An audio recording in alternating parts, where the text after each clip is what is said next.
মদিনাতে যদি কোনোদিন যান, বাবে জিব্রাইল সেই দরওয়াজাটা এখনো আছে, যেই দরজা দিয়ে নবীর কাছে জিব্রাইল আমিন আসছে 22,000 বার। দাহিয়াতুল কালবির সুরত নিয়ে নবীজির কাছে আসতেন। হযরত জিব্রাইল আমিন এসে সালাম দিয়ে বসে গেলেন, মানবের বেশে জিব্রাইল বসে গেলেন। ইয়া রাসূলুল্লাহ, আল্লাহ পাঠিয়ে দিয়েছেন, আল্লাহ সবই জানেন, ভিতরে বাহিরে প্রকাশ্য অপ্রকাশ্য আগে পরে, আপনার অন্তর ভিতর বাহিরে সব আল্লাহ জানেন। তারপরও আল্লাহ আমাকে পাঠিয়েছেন আপনার কুশল জানার জন্যে।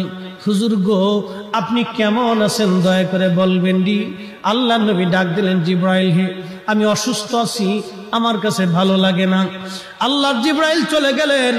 পরের দিন আবার এসে সালাম দিলেন, জিজ্ঞেস করলেন, ইয়া রাসূলুল্লাহ আপনি কেমন আছেন? জিব্রাইলকে নবীজি বলেন, জিব্রাইল রে, আমি তেমন ভালো নাই, শরীর অসুস্থ, আমার ভালো লাগে না, অসুস্থতা আরো বেড়ে গেছে। তৃতীয় দিন জিব্রাইল আমিন আবার আসছে, হুজুর আপনি কেমন আছেন? আল্লাহ